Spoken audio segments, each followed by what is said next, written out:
Hello everyone, bringing you a Dawnbreaker 20, a little bit of a BM Dark Ranger commentary. I'll try not to pause so much. This won't be super in-depth in terms of rotation stuff, but I'll just kind of guide you through my thought process a little bit as we go along. So first pull here, very important that we always target the Ritualist. It's by far the thing that makes this most dangerous. And a common trap here is that you don't want to be potting this pull. The next pull is both Lust and also has a Ritualist and is just as dangerous of a pull really. We just have to accept that in this pull, we are kind of just getting carried usually by the DK here, because we don't have our Quiver stacks, we don't have our Prison. It kind of just is what it is. We can still do decent damage if we get some good procs, but the main thing here is that the little damage we do try to put it into the Ritualist here. When we get the debuff, remember the non-beam debuff, you can actually disengage because it's a slow. So you can clear with disengage. When you get the beam on you, that's a survival of the fittest kind of moment. When you get so this beam right here, you'll see a pop survival of the fittest. And when you get the big debuff that sometimes hits you, I forget its name, what is it called? It's the one that has like a sort of a light blue color when it goes on you. That one we like to exile because it's more of an instantaneous hit and you just don't want that to overlap with any dot ticks. Make sure that we finish off absolutely everything before we move along, because once you cross this boundary over here, your pets can sort of like to get stuck. As soon as we get up the stairs here, we send MD on the tank. We set the Shadow Mage on the left-hand side as our focus, and we send all of our Black Arrows immediately, actually carrying over a Black Arrow from a previous pull. Now here we're patient a bit. We wait for the Ritualist to get in, we send our Hunter's Mark on it, and now we pop the Lust, and we pop our Potion, and we pop our huge cooldowns. This is one of the biggest carry pulls for us.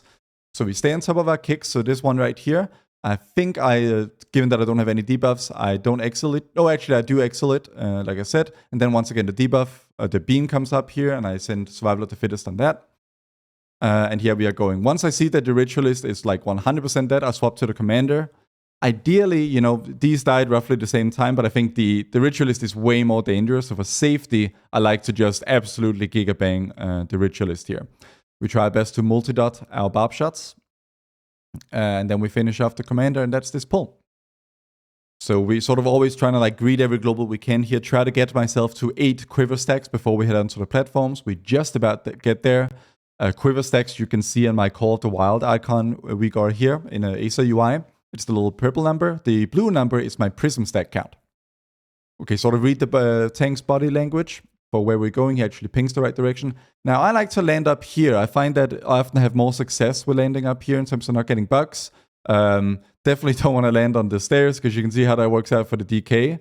And I think the Demon Hunter actually, like, look what happens to the Demon Hunter here. He just, falls straight through, just dies, never recovers. I find that happens less when you go up there. So that's something to consider. So here, we set the Shadow Mage as our focus kick, but for the most part, we're actually hitting the Web Mage here because it's by far the highest HP target. Remember that the debuff that you get here, the curse, you can disengage that. With a warrior tank, we're not usually going to kick the Web Mage because he's just going to reflect everything that goes on him, and he's going to eat everything else. But the Shadow Mage does cast on players, and that's something we want to kick. And other than that, try to mouse over barb shots here. Pretty kind of chill pull. If we get the debuff on us, then we like to Survival of the Fittest the whole thing, because there's the debuff ticking, and then there's like a big hit at the end. So to help the healer maximally here, we like to Survival of the Fittest it. You can also turtle it completely. I think that may happen on the next platform here. Yeah, so here you can see I actually turtle this one so that it just doesn't happen at all. And that's a very good use of turtle. And I'd recommend doing that as soon as you even notice that it's on you. But for consecutive ones, if you get more of them, then you Survival of the Fittest for those. And once again here, we're just kind of tickling these mobs down. I get to 8 Quiver stacks, and I'm just like continuing to get my Prism stacks up. And here we go. Now this next boat, I don't really find I've had as many issues. So I just kind of land in front of the mobs here. Target the Web Mage. I like to target the Web Mage by default. Even though the tank warrior usually reflects and that does a lot of damage to it, I still think if I notice that the commander ends up at higher HP, I will swap to it. I have this Uyghur in my pack that like marks the highest HP enemy. As you can see, currently the Web Mage is highlighted. But if that highlight changes, I'll usually swap to the commander, as I think I do pretty shortly once I notice that that's the case. So here I actually get the Bursting Cocoon. I pre-send my Survival of the Fittest here, and that will cover the whole thing. I've swapped to the commander at this point, and now we're just kind of going along. And yeah, this pull also, like once you, like with the bursting cocoons, there's not really all that much to these pulls. So, but you can see I sort of dynamically target swap between the commander and web mage depending on which is the highest HP at the moment. So yeah, that's pretty much it. We can move on to the next pull. So here on the boss, very important that we like spam, like we MD, then we target, and then we spam our Hunter's Mark, and then we move out here. Now on this boss, it's quite positioning sensitive. So like basically anything that's, I don't like to go beyond any of these points here on either side, because I find pets often can get stuck behind these lines here. So I try to stick to the central square of the ship. But yeah, other than that, kind of standard open here. I do end up sending, because I had a 7 quiver stack, so I do send my prism here. And I think I end up holding my potion for the next pull, and that's why I was happy to send prism here. Otherwise, sometimes I do end up holding my prism for my second CDs here. But yeah, you usually get like 2 CDs in phase 1 here. And in terms of like baiting here, you know, I just try to go for the edges as much as possible. Be close to the edges of the ship. Don't be beyond these sort of wooden planks on either side here. Usually you try to bait alongside the healer here. We just didn't for that first one. But here, you know, I'm already sort of looking forward to the next collapsing knight. Sort of trying to see if I can maybe place a circle close to the other ones. Another thing is here on the debuffs. If you have the absorb debuff going into the beam spawning, I like to exile and survive at the fittest those. But other than that, like you don't use defensives on the beam if you don't have any debuff at all and you're topped. So that's something to keep in mind. And obviously, so Exile does a lot of heavy lifting here. We're extremely tanky for this. Like, you should never really have to worry about dying because, you know, you can also use Exile and Health Pot to like clear off the debuff if you feel the healer's being a bit slow on it. So in this scenario right here, you know, I see it's getting killed off pretty slowly, but the beam is coming up, so I send a survival at the fittest just to cover myself. And with how short of a cooldown Exile is, like, there's absolutely no problem doing that really aggressively. So here we go to the edge with the healer, we bait, and then we go back in, trying not to go beyond those sort of wooden planks at the edge here. Important thing to note here is you can keep DPSing until around like 6 seconds or so. Like you can try to fish for more black arrow procs and get an extra quiver stack. So don't fly out too soon here, unless for some reason you're already on 8 quiver stacks, which is unlikely. Try to stick around, milk the boss for as many black arrows as you can, to try to get your quiver stacks up and make your next cooldown significantly more powerful. Once again, we are baiting with the healer here. And at this point, I'm thinking about, like, I'm going to be holding my prism for the next pull, because the next pull is one of the hardest of the whole dungeon. This boss, you know, it's kind of like a static difficulty. And also, because of the intermission, as you can see, this CD is compromised because we only have 5 quiver stacks. So it would be a really bad idea to prism at this point. So we hold it for the next pull, which is more dangerous, and one which we'll hopefully have some more quiver stacks for. But we still send our cooldowns, it'll just be without a prism in this case. Do note that a lot of the prism considerations I'm making here will not apply to you if you're using the Abyss Trinkets, which is Ritual Forge and Prism. And I assume that if you're watching this video, you probably do, because I'm making this video like just before Turbo Boost properly lands. So that is a caveat to note here. Once again, try not to go beyond those wooden planks. And other than that, just do my single target rotation. Trying to build up some quiver stacks before this boss dies. I think I'll end up sending another CD on this. And I think it's a little bit of a tough call sometimes. Because, you know, the boss is going to be... Oh, yes. So here's an interesting thing.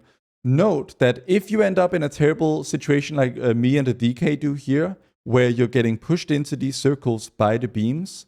you can send your, you can actually mount in combat here, and you see me do that. So I literally mount, I just move across, land, continue my rotation here. The DK is a DK, and I think he just kind of eats it, but he almost dies as a result. And if I, you know, I could probably have turtled through, and like, so I would fit maybe stack those DS, and it would have been fine. But again, the next pull is kind of painful, so I'd rather have it for that. And so I end up sending, just kind of doing the mount trick here. I do end up sending my next Call of the Wild here. It's a little bit, yeah, so it's borderline, I would say. But the thing is, I don't really want this boss to last forever. And other people have longer cooldowns that they definitely can't send here. So the logic is sort of like, if I don't send here at like 600 mil HP, this boss is just going to take forever and it's going to cost us a lot of time. So I send, but I do know that it'll probably compromise my next CDs just a little bit because I don't have all my quiver stacks unless I get really lucky now. And at this point, I'm kind of hoping that I'll get very lucky with getting quiver stacks, but I don't really. So, I think you could have done this one either way. But I tried to be ethical and go for the boss damage, get that out of the way as quickly as possible. Maybe try and get a 6 quiver stack, but I don't quite... You see, once again here, you can also stick around with the boss. Actually mount and then change my mind. Sticking around to the boss. See if I can sting another black arrow and get a quiver stack, but I don't. And here we are. So again, you're not in such a rush to leave because right now you're just kind of waiting. Once again, MD before the mobs even spawn. I think I do so anyway. But you certainly want to do that. And you can even pick, like I DPS the Tactician here, MD, set my focus target as either the Darkcaster or the Shadow Mage. It's good to ask what you're supposed to be kicking beforehand.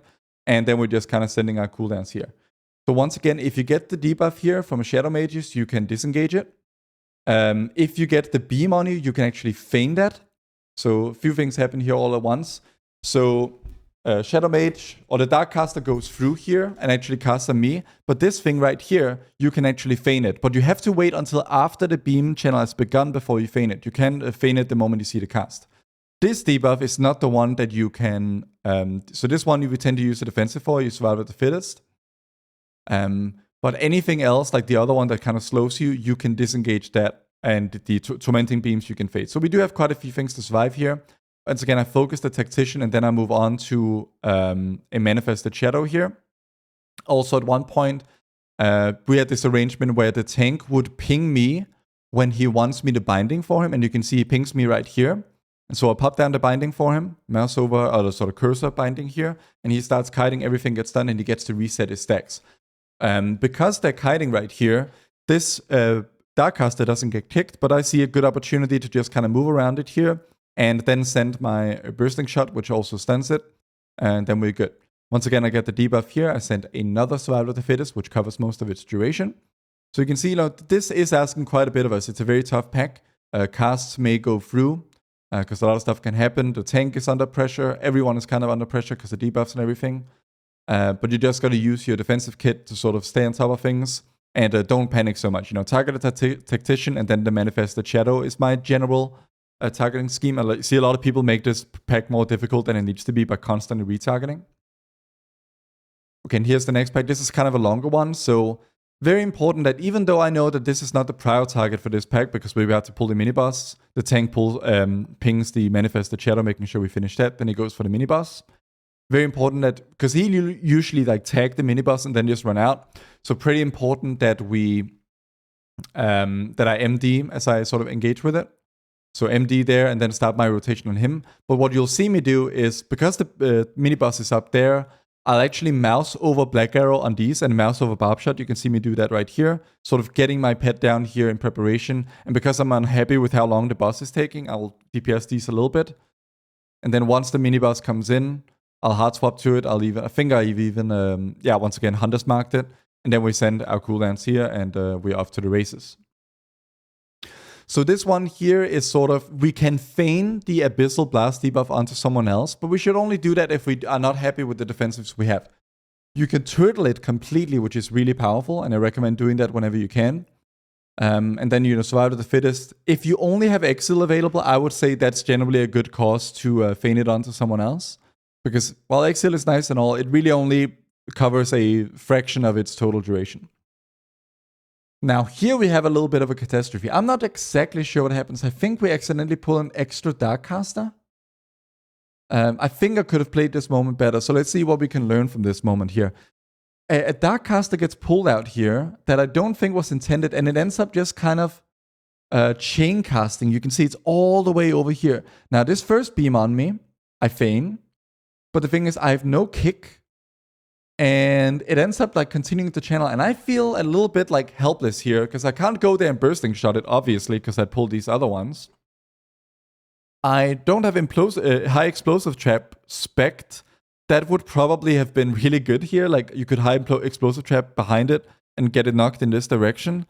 Obviously, I can't kick it.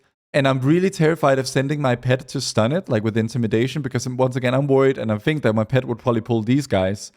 So this was a little bit of a rough moment in this key. So I'm just kind of continuing my rotation, like looking at my boss, like looking for some kind of answer that I have to this catastrophe. What I do end up deciding is that I see I have kick available right here, but then it does get gripped eventually. I kick in it at this point here. But it did cost us a healer death there, and the pull did become quite a mess for that reason. I think the DK got aggro on it. I do MD here, but that's on the commander as it's running out. I probably should have like MD'd and then mouse over Black Arrow back here. A little bit of a mess. We do make it through ourselves though, but it did cost us 2 deaths there. We'll have 1 more death for the remainder of the dungeon. Once again, swapping to the highest HP enemy here. So I think that ends up being, well, right now the Darkcaster and the commander are very close to each other. Not is hitting. Maybe I should have finished off the mini-boss given how low HP it ended up on, because I think it got an extra Abyssal Blast off, and that put more pressure on the healer unnecessarily. On the other hand, our healer is Salia in this key, so could have gone either way. I'm trying to play for speed here, trying to recover some of the speed we lost. And yeah, that's pretty much it. Not much else to this one. You know, once again, rotate your defensives on the Abyssal Blast, which now dies. Tormenting Beam you see here, there's no kick available, but I just end up feigning it. I think it gets stunned actually, but you can use your feign as essentially an extra kick for Darkcasters in particular. And that's pretty much it. Now we go for one of the harder pulls. This one I massively mess up, like almost, yeah. We do have a little bit of catastrophe here, but I do survive. So as we pull it here, I'll pre-Hunter's Mark the mini-boss, as you can see me do there. But until it gets pulled in, I'm happy to send black arrows into these ones, making sure that the black arrow cone sort of hits everything, marks everything. But very important that before we pop our cooldowns, I'm actually sending on the mini-boss here. I like to play from behind here because I don't really like what standing in here does to your camera. So here we are, and I'm a little bit late on the lust. I'm used to playing with a healer who lusts for me, so I'm a little bit late to it there. Abyssal Blast coming up here, I turtle it, and then I get the beam on me, and I immediately feign that. So once again, we're sort of doing a lot of good stuff for ourselves here. But what does end up happening is I get the debuff here, and I'm too late. No, I get the Abyssal Blast. Then I get targeted by the Dark Orb, and I'm a little bit like mentally overloaded here. So I rotate it around pretty slowly. I'm super paranoid about the angle I send it down. I'm thinking, oh my god, I've wiped the group here because it's a little bit at an angle. I go to this side. I actually catch the debuff, and like, I mean, Salia just hates me right now. I pop Exile, and that's about it. And then I'm just kind of trusting him. But I also popped the Survival of the Fittest. Completely burn all my defensives on a really silly mistake there. I should have moved that out much sooner. Probably used an Exile to do so, but I was just mentally overloaded by having the debuff, watching my health, and then getting the Dark Orb at the same time. So you can see mistakes do happen even in this level of key. This was even like, and you know, I have no communication with anyone. This was no voice at all. So yeah. So that, I guess, is one reason to maybe, like, even if you're gonna sort of stand on the mob pack here, maybe stand here instead of here. I don't really know why I like to stand here, because it's not really essential. Here I get the debuff and because I burned my defensives, I sort of learned from my earlier mistake, and I do it properly this time. But you can see how tough it is without Survival of the Fittest. You can see I actually cheetah just to get back in his F-flow. And then the darkness is popped there, which is mostly for me. So, you know, the earlier mistake, it cost us the darkness now, which will end up costing us the darkness on the next pack. And you can see how, you know, mistakes in Mythic Plus, they kind of snowball right there. And, you know, that's definitely one of those that I'll learn from. Like, I'll probably stand here in the future, making that so that it can't possibly happen again. But yeah, coming out of this pack, we move on to the next one. I have a good Quiver stacks, good Prism stacks, and this is also a tough pack. I land early. Already start black arrowing to build up prism stacks and build up, like, spread my black arrow dots so that all of my withering fires and this upcoming thing will hit the boss. Send all the CDs, and here we go. Make sure we're hitting the mini boss. Here, once again, if you get a beam on you, like I just happened, you can just feign it. Very powerful, especially when kicks are not super coordinated. Here, I end up sending, I think, is that a health pot that goes off there? Because what happens here is I get the Abyssal Blast debuff while the AoE is ongoing. And I think actually Salia just kind of catches me there. Almost any other healer would have died there. I definitely should have popped an Survival of the Fittest there. Yeah. And here, once again, the tank will ping me once he wants the binding. And indeed, I do so. Do my kick as well, try to spread my barb shots around. But mainly just focusing on prioring down this mini boss here, preventing as many AoEs as possible. Once again, there's a cast on me. I'm ready to feign it, but I don't end up needing to. And yeah, at this point kind of plays itself. It's very kick limited, this particular pull. But if we help out with our feigns, we can get a lot done. For example, I was ready to feign that one. I ended up kicking it instead, but then there's another one that I end up feigning just a moment thereafter. So it ends up working out.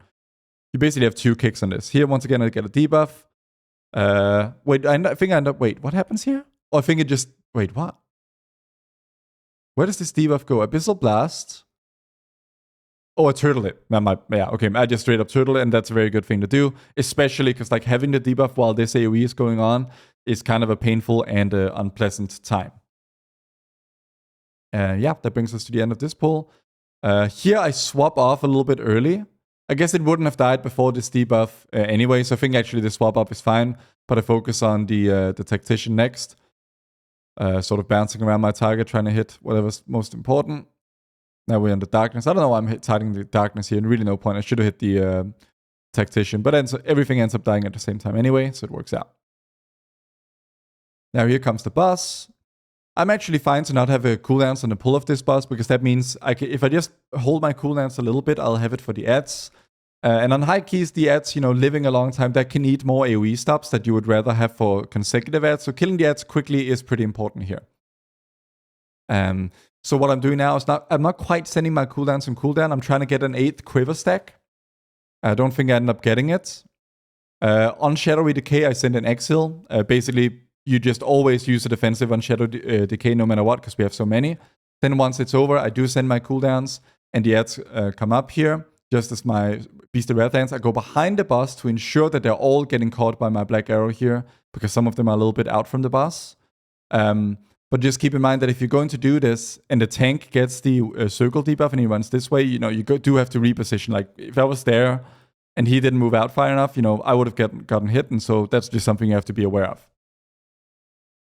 Other than that, the boss, it's kind of like a skip. You just Shadowy Decay, use the defensive every time you have one. I kind of burned a lot on the previous pack, so it gets a bit rough. Helps to have Salia healing you. Bait the orbs correctly, take your time with this. And other than that, there's really not much to it. In terms of how we deal with the ads, I like to sort of YOLO kick one. I look for casts that are up and sort of looking to get to the end, and then I sort of YOLO cast those, like right there. Your AoE stop may be called, and that's why I'm paying attention to my CC bar over here, but usually it won't be needed. It kind of depends on your comp and how good the others are at AoE stopping, but I don't think I end up using an Implosive Trap here, unless it's kind of a Catastrophe. So yeah, this boss kind of boring. We can just skip on to the next one. This Architect, very straightforward as well. You can do a little bit of a turtle trick here. So it alternates which players it will use its Tormenting Eruption on.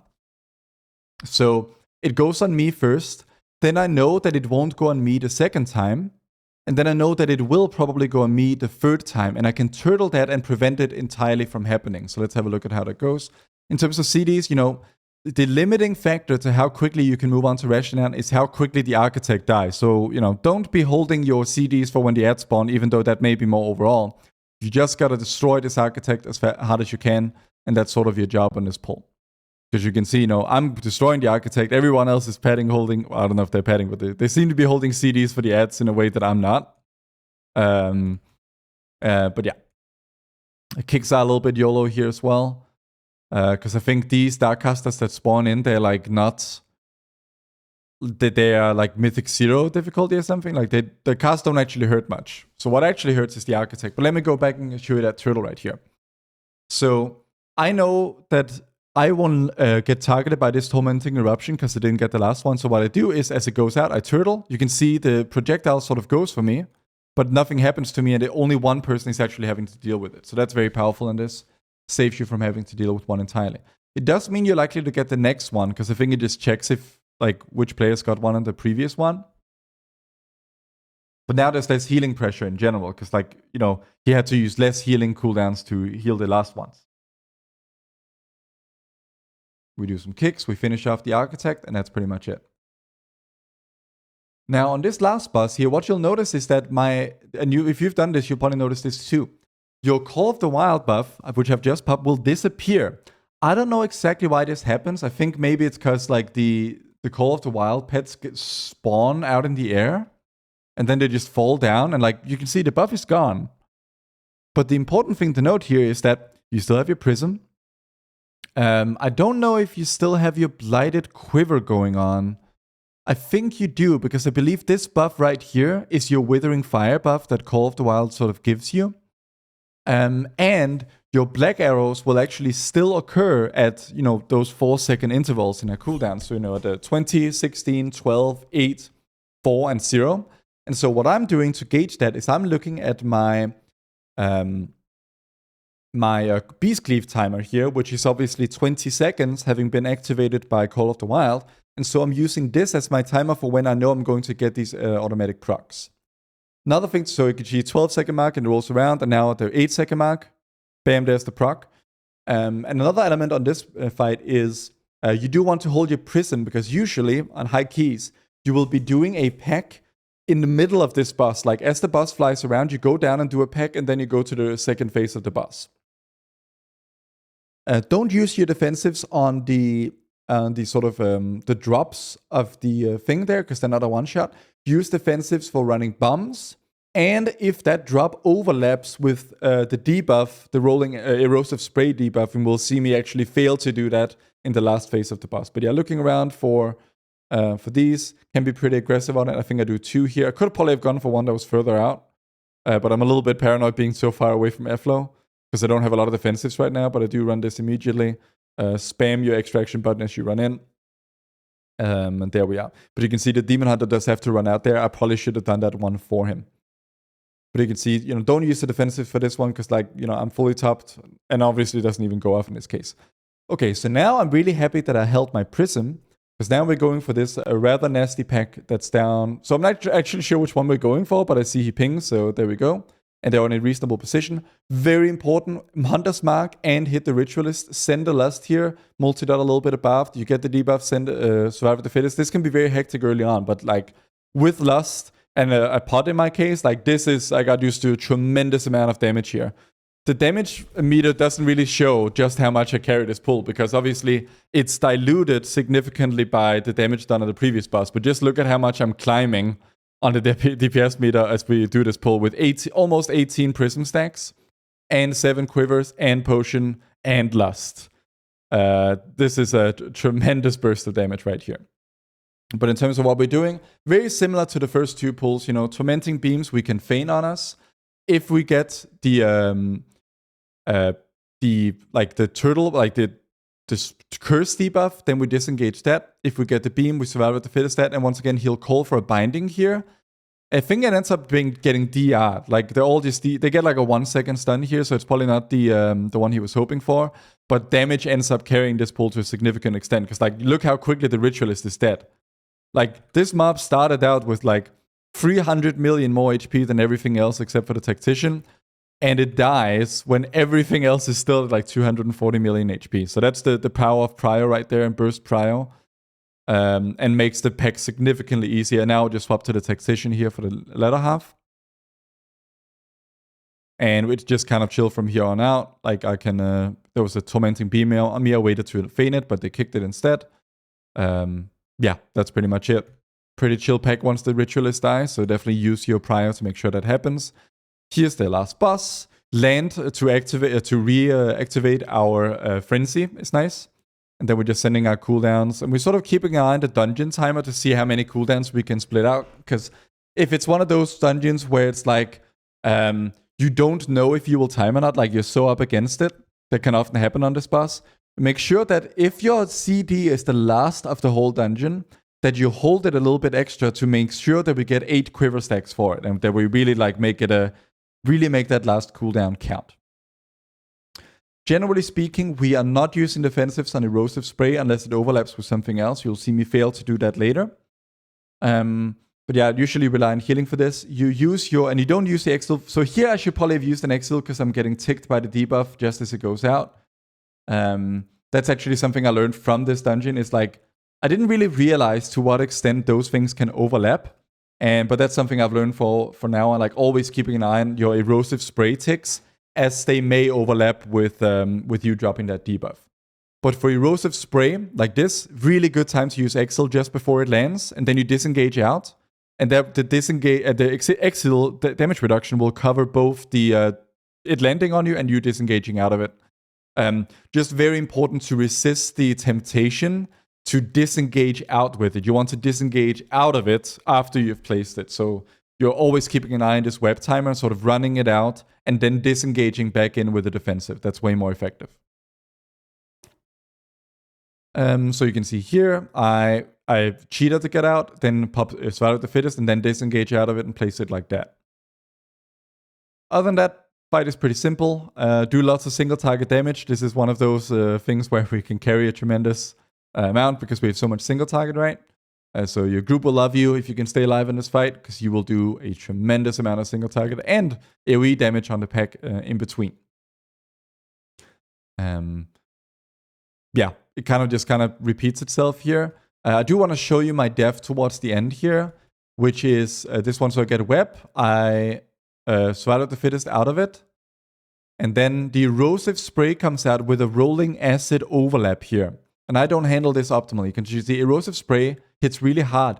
Then immediately after, while there's still quite a bit of ticks going on, I get the rolling acid. And you can see I have an Exile here and a health pot even, but I'm just staring at the boss HP, kind of thinking, okay, he's definitely gonna die. And I get hit. I immediately get the last tick of rolling acid, and I die because of it, because I'm an idiot who didn't Exile. So that's definitely a lesson learned right there. It added 15 seconds to the timer because it wasn't in the last second, so it cost everyone like half an IO. So that was pretty cringe right there, but definitely a mistake that can be learned from, and that is otherwise the end of the dungeon. So pretty nice. 5 deaths still timed by not the smallest of margins.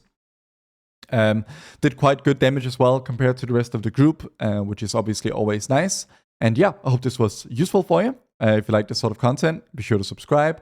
If you want to support what I do, check out my Patreon. And if you like my UI, my Hunter UI, my weak hours, everything you see on screen here in this video, do be sure to check out my Patreon or my Twitch, where you can sub. I'm really close to tier 2 affiliate on Twitch, by the way. If you would sub on Twitch right now with a non-Prime sub, it would mean the world to me, because if I get to that higher level, then I get a bigger rev share from Twitch, and that means less money for Jeff Bezos and more for me, without it costing anyone anything extra. So, that's something you're looking into. Let me know if you have any questions in the comments below, and I'll try and answer. And until next time, peace.